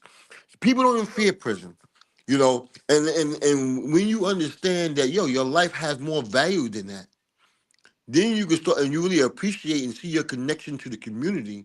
You understand that, listen, man, it's much more than this. No matter what my situation may be, I can do better. I mean, my people have shown over and over again, with nothing we have achieved. Imagine we have it. We are the biggest consumers on the planet, but yet own nothing. So, You know, the one way to stop us from going back and forth to prison is one at an early age is is to teach our children, you know, first of all, their role in society. We got away from that part of rites of passage where men taught boys how to be men and women taught their daughters how to be women. We got to a point now we let them be controlled by the TV set. You know, social media got more of attention to the kids these days than their parents do. So we have to start rebuilding our family structure first.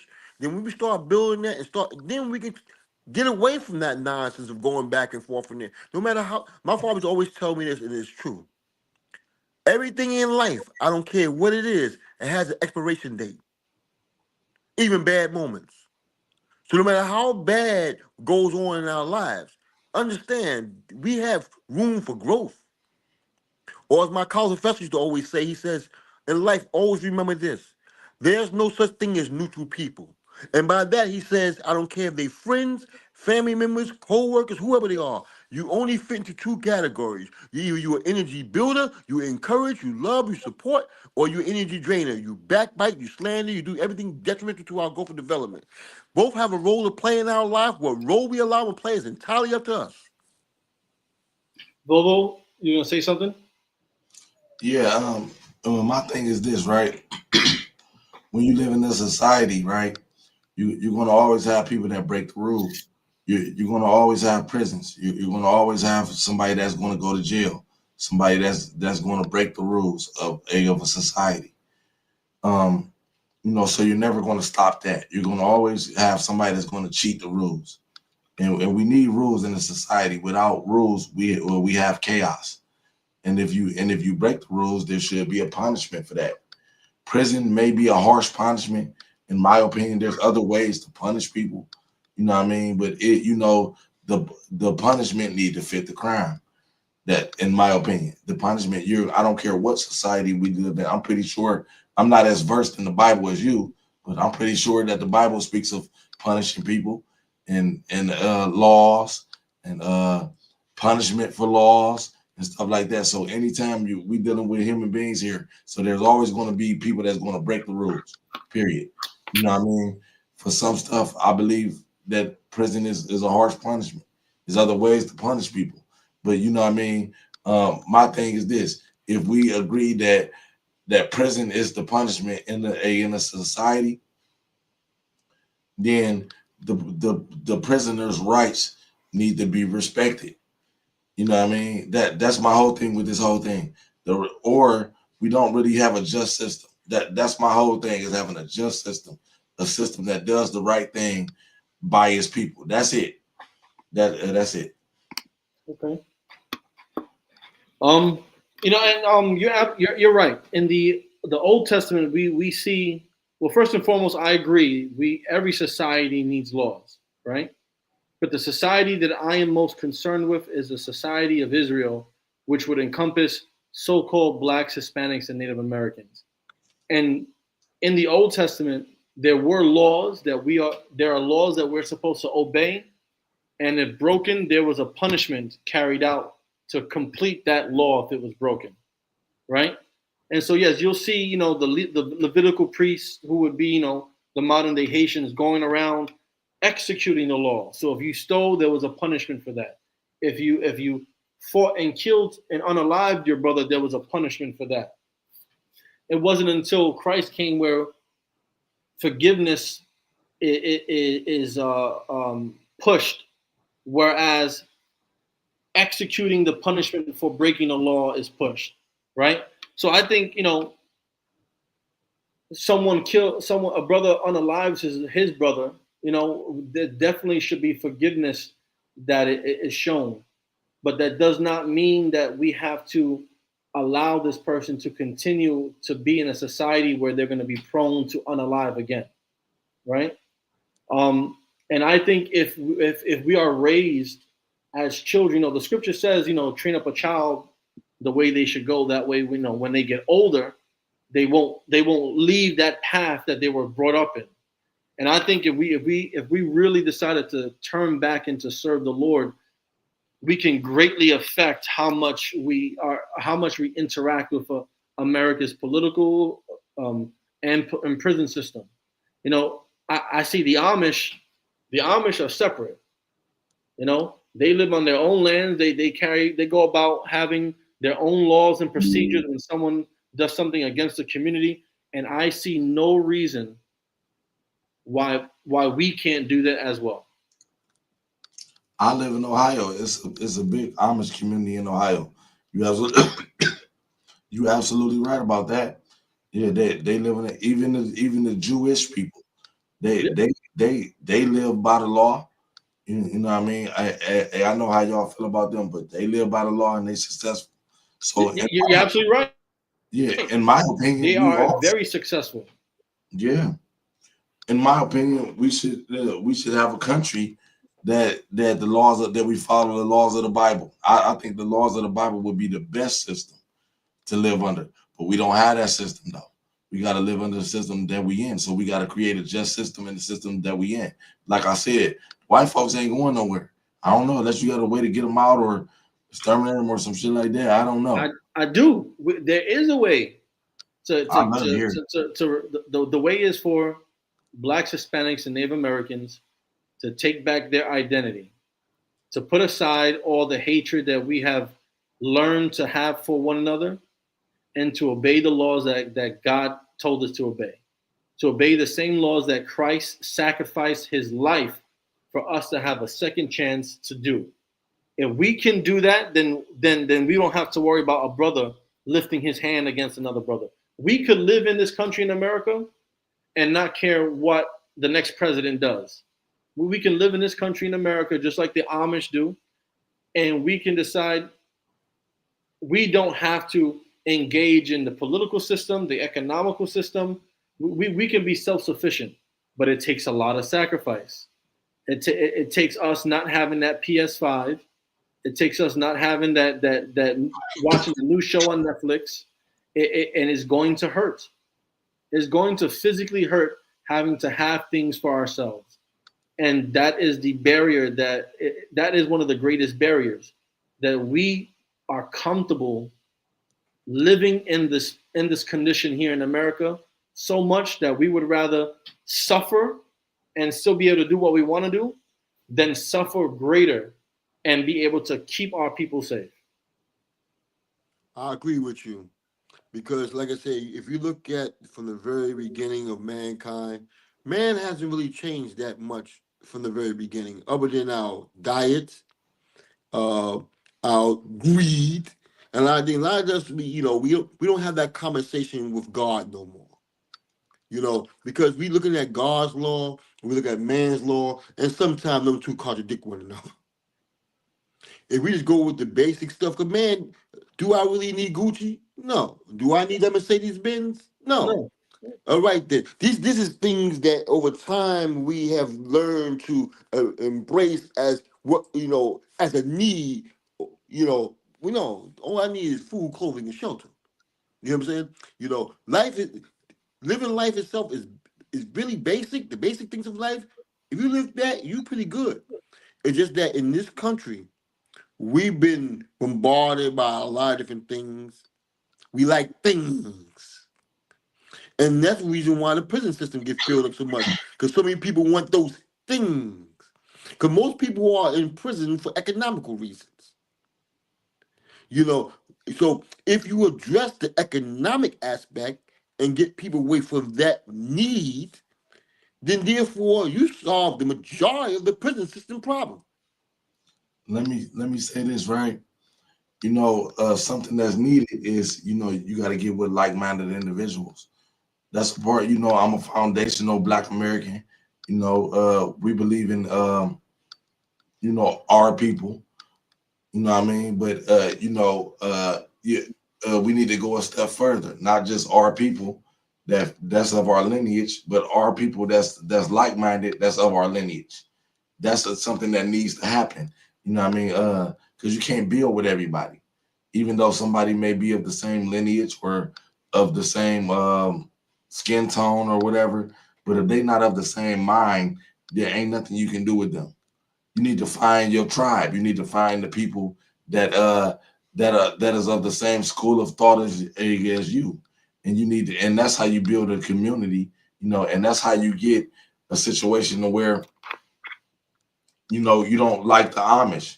The Amish got all types of. I'm a truck driver. I done been to Amish communities to where they got a whole town and everybody play a role. Some people are lawyers. Some people are doctors. Some people work in the print factory. I used to deliver to. It was a print factory. They had their women back there working the machines. Some people cut the grass. Everybody, they're running this town. I forgot the name of the town. I'm gonna look it up, but it's a beautiful little town in Ohio, and it's all Amish people. They don't want you in there. They don't want you around them. They went when I came out there. They was hospitable, but they made it clear, hey, we don't want you around here. Do your job and go. I had to deliver something. These people are all on code, and they got beautiful homes. Nobody's starving. It's a beautiful place. It's a beautiful place. I'm gonna Google it in a minute, but it's a beautiful place to be, and they got their own shit. They understand that it's okay to. I don't want to say shut out the outside world, but it's okay to go off and be with people that's of your same school of thought, and that's how you build. Because some people you can't do nothing with, and that's just what it is. I agree with you 100%. That's why even in the Quran it speaks about, the Creator telling us to study the bees, study the ants. If you look at the bees and the ants, they move like a community. They move like how the Jews be moving. They move how like the Amish people be moving. They move like, listen, see, difference a lot of times the difference between us. Say for instance, I got a store and somebody comes to my store and I don't have it. I may not direct them down to your store, but let that be one of the Jewish communities. Oh no, listen, I don't have it. Go see my brother Johnny Black. He has that. You see, they don't see themselves as competition. They see themselves like this. The more we give to the community, the more the dollar stays here, the more we can flourish. In our communities, that dollar go through there one time and it's out because you know why? We don't own nothing in the community. So if we start acting and use, there's a lot to be learned from the creation. It's here for a reason. That ant bee and everything else, a lot of other creations, they show you how to move as a unit. We can learn a lot from them. Even go Go ahead. ahead. No, go ahead. I was about to say, even the Arabs, they own all the businesses in the black communities and shit like that. They working together on you. They share information. They're on code. That, as we say, as foundational Black America, you got to be on code. You must be on code. The ants working towards a greater goal. They work towards. They work as a unit. The bees work as a unit. That's why they can create that sweet honey that everybody loves. You know what I mean? They work as a unit. And if you off code, they throwing you away. You in the way. They understand you gotta work as a unit. You gotta work towards one goal. And everybody got to play their role. And if you attack one, you attack all of them. They work as a unit and they fight as a unit. They die as a unit. You know what I mean? They do everything as a unit. And that's something that that I don't want to say we got away from it, but we're not practicing it the way that we should be today. Well, I wanna close out, and I wanna thank both of you all for joining this discussion on our brother Robert Brooks, who was murdered horribly by these correctional officers. So I wanna thank you, brother Parrish Austin, from joining the stream. Vovo Rance, it's good to have you join us again. Vovo, in the private chat, in the back chat, I gave you my number. I want to kind of schedule something so I can get I want to do like an interview with you, just to see what all about foundational Black Americans and see what the thoughts are. Try to set that up sometime. Since we are in Black History Month, I think that'll probably be something that'll be good to have a sit down and talk and share your ideas. So I want to thank the both of you for coming on. I want to thank everyone that joined the stream, that shared this, that was in the chat. The water to everyone. Thank you to everyone. I'm just gonna close out. I'm Priest Ashagapan with the Israelite School of Universal Practical Knowledge under Commanding General Yohana, and we dedicate ourselves to uplifting and fixing the Black, Hispanic, and Native American community. Commanding General Yohana has the solution for what's happening to our people all across the country. And if people want to know what this solution is, I implore you to hit up the local school in your area, whatever state or city or country that you're in. Go on isupk.com. You'll be able to find the nearest school to your city or your state. Link up with the brothers that are in that school. Sit at their feet, ask all the questions you need to ask, and come and serve the Lord. And with that, shalom, everyone.